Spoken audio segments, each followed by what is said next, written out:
There was a hurricane going on last night. I was woken up a couple times, but it was cool because there was a hurricane. Um, anyway, sorry for the poor lighting, but as I said, I wanted to integrate more movement into Tuesdays and Thursdays. So I got things set up in the context of just sitting at a chair, and we'll add movement into the practice. Everything else will stay the same. The structure of the training will stay the same. We're still practicing the art of peace for the next 23 weeks. So nothing changes there. It's just that we are going to work in more physical movement. And today is shaking. Nothing profound, nothing far out, just shaking your body. So I'll show you how this works. So everything starts the same, okay?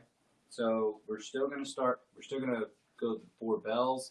It's just on the 3rd bell, we're going to do shaking instead of just focusing on breathing. And I'll show you how it works. So let's read the stanza, and then we'll get going. All right, so the 17th stanza in the Art of Peace is as follows. Peace originates with the flow of things. Its heart is like the movement of wind and waves.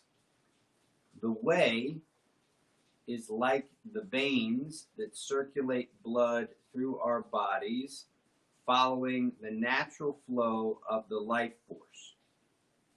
If you are separated in the slightest from that divine essence, you are far off the path.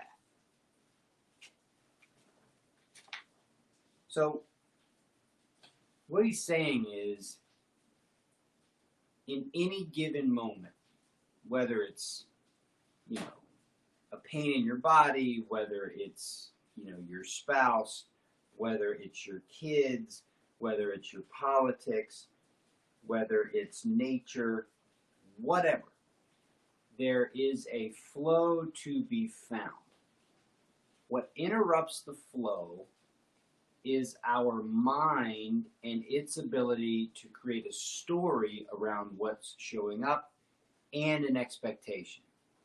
So what our minds can do is they can, instead of being with what's going on, they can make a story about why what's going on is going on. And then by the very essence of the creation of the story, there's an expectation about what's going to happen because of what's going on. So what's going on is never addressed. When he says the divine essence, what he's saying is that the stuff that's going on is actually divine. So that whatever's showing up inside of you, that is divine. Not what your mind can think of, not what your story can tell you, but what is actually showing up is the divine essence. So what I want to present is a practice that, supports interacting with your body in particular, so that when all this stuff shows up, you don't just perceive it in your head, you also start to feel it in your body. And it's really, really valuable to be feeling this stuff in your body for 2 reasons. One is your warrior training supports the kind of the separation of you from your body. So you can push your body as hard as you want. That's number 1. Number 2, your interaction with your body is only as good as your capacity to be present for what shows up. So you're in a diminished space in the context of your training is to ignore, but what's showing up in your body is the divine essence. So you need to get to a place where you can start interacting with that. That's why the 2 bells are the 2 bells. That's why the first 2 bells are the first 2 bells to begin with, is to fit those 2 challenges. The first challenge being you're going to ignore it or you're going to put it into a story. The second challenge being you're not going to feel it in your body anyway. So what we're going to do today is we're going to address that, and we're going to address that from here on out on Tuesdays and Thursdays, which is getting to the body, getting to the body, getting to the body. So let's begin.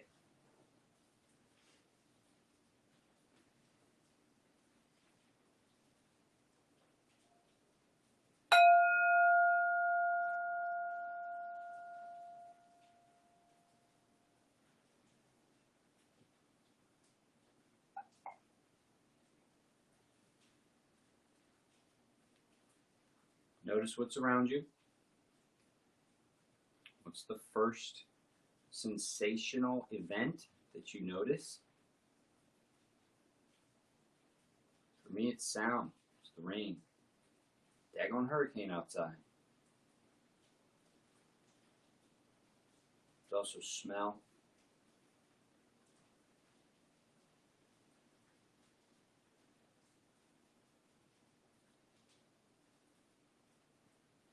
My left ear, I can hear the wind.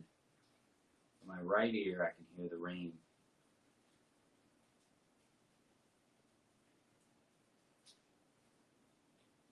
Got a breeze around my feet.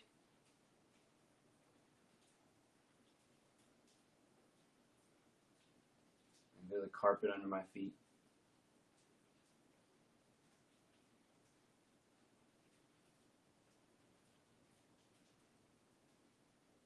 What's your most noticeable sensational quality? Sight, sound, taste, touch, smell.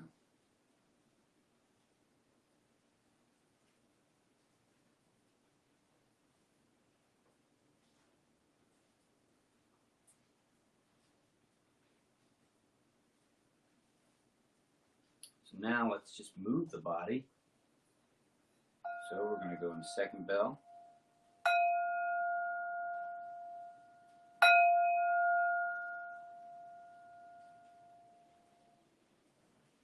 So when you study your ground, it's important to think about this in the context of, is your ground stable enough? And is the area you're in secure enough so that when you do the exercise, you don't cause any problems? Right?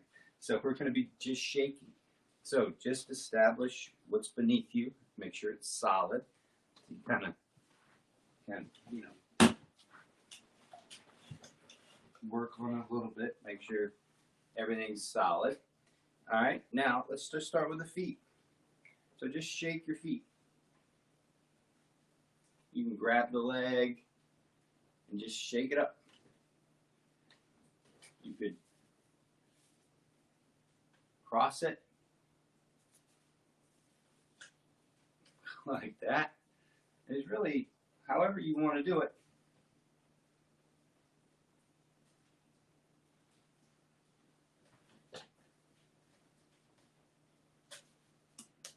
You can even pound on your legs a little bit. Pound on your feet. It's really your call. But we're just going to go up the body just like before. Just like we've done seated. We're just going to add movement.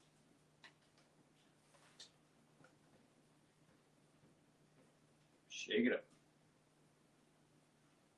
Now see if you can get your calves to kind of shake.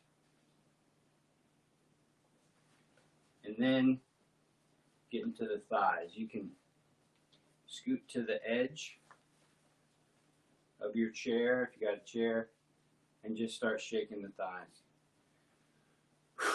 You might actually start to feel your body get worked up a little bit.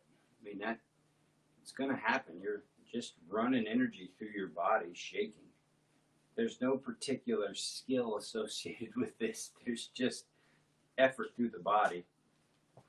All right, now spread your legs out wide, okay? Spread your legs out wide. Keep the shaking going and kind of stand up. And then start with the hips. Hips and belly. Take this off. Hips. So we've gone from studying our ground to now coming into the hips and the butt. Start working in the belly if you want. All right? Let's get that fat body moving, you know? See? Just shaky. Now you can go up or down if you want. I'm up into my chest now. I'm basically just shaking my chest. How you move your elbows, if your elbows are forward, that'll shake it different. If your elbows are back, that'll shake it different. See if you can relax your belly. Shake out the shoulders and the head. Up and down a little bit so you can see this. And now I'm just shaking my head out. Just made my way all the way up.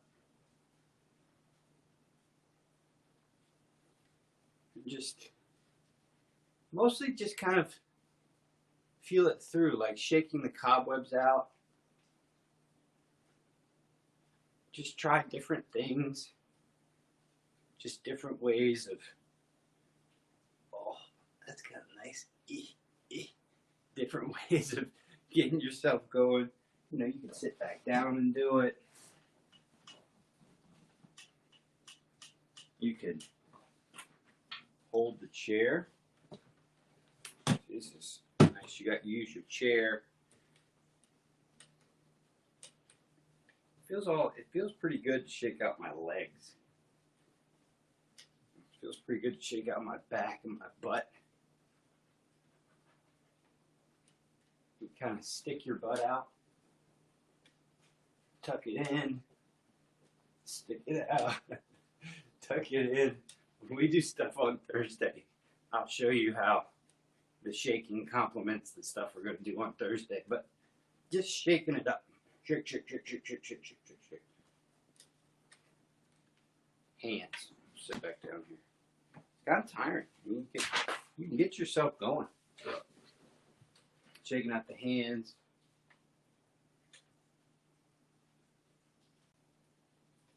So I'll make fists, like I'm drumming. Then I'll open my thumbs. Then I'll open my pointers. Ring, or middle, ring, pinky. Just shake it up. Shake it up. Shaking out the shoulders. And then shaking the jaw.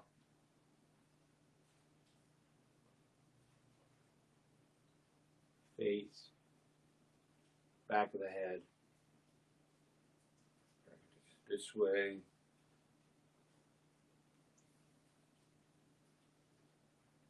Just shake it up. Okay? Now, let's go in a third bell. Keep your good posture if you can. Go in a third bell and just pay attention.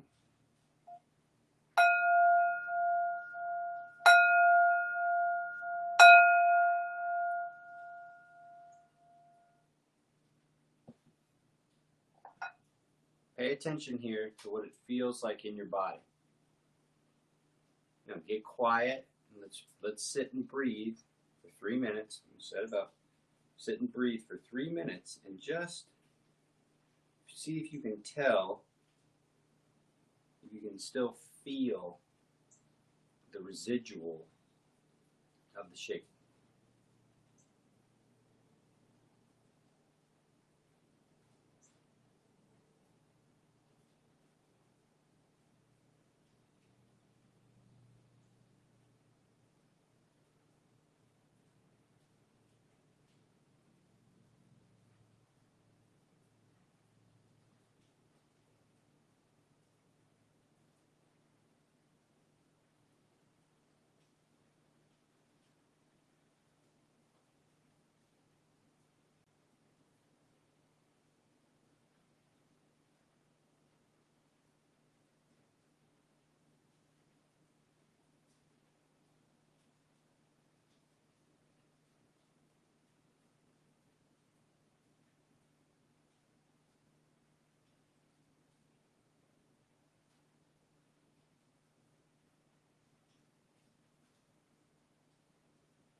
All right, so I'll give you my interpretation of the stanza and then tell you why I titled this today's practice, Going with the Flow Doesn't Make You a Hippie.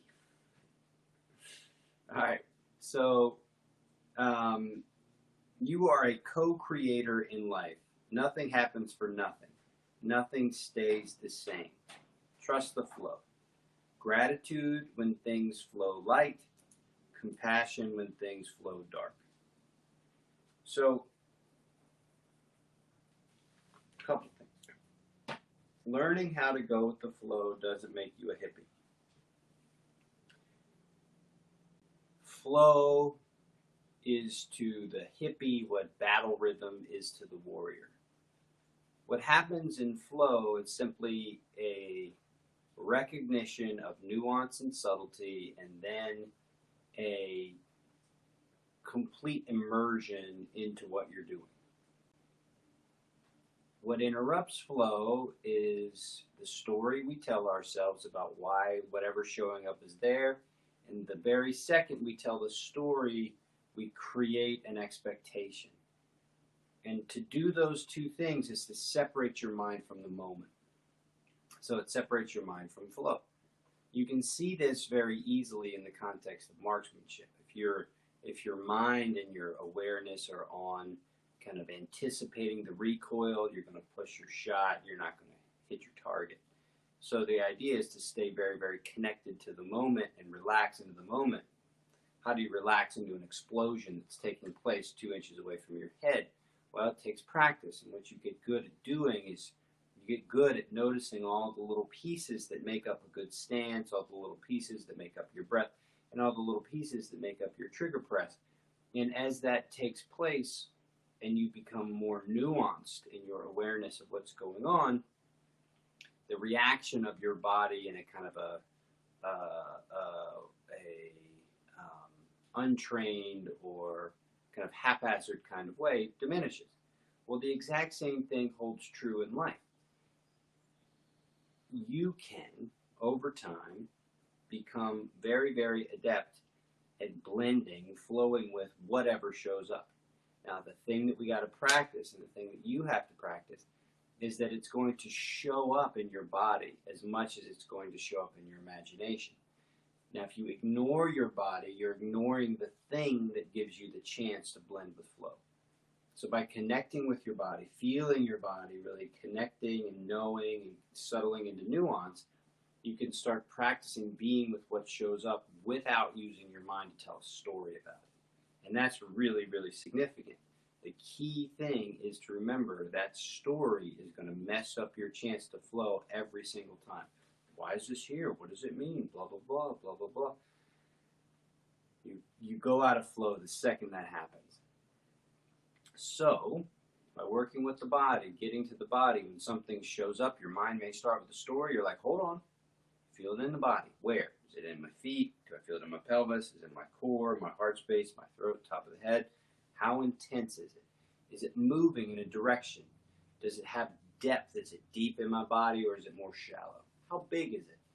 And when you do that, you do systemic things automatically. You break away from the story. You also create parasympathetic leaning, which is ease and calm, okay?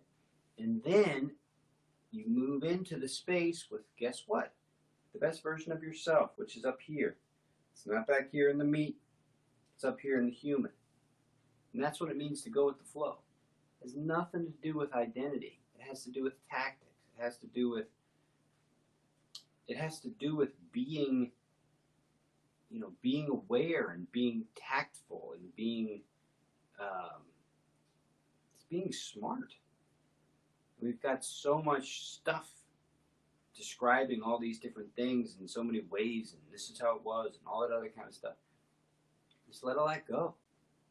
None of it's really valuable. It's not holding up over time. It's falling apart as we speak anyway.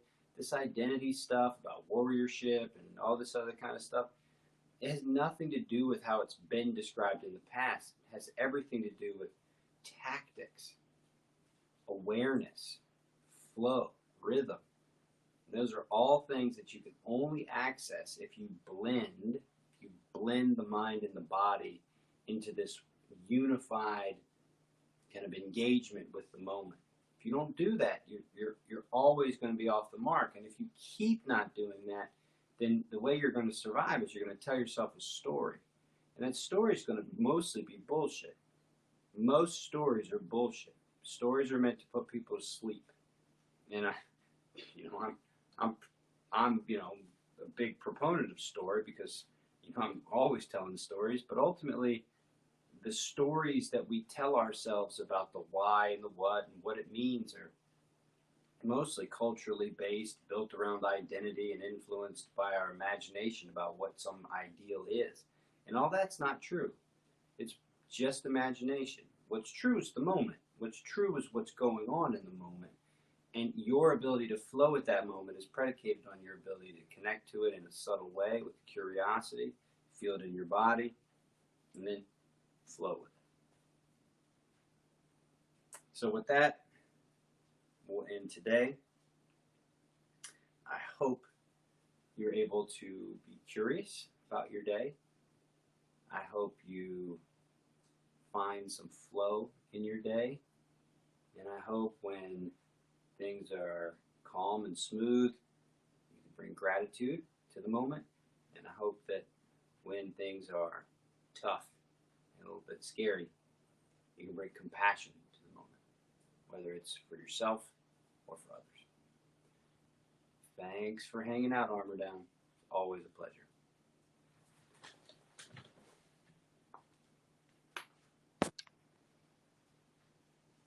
Hey, what's up?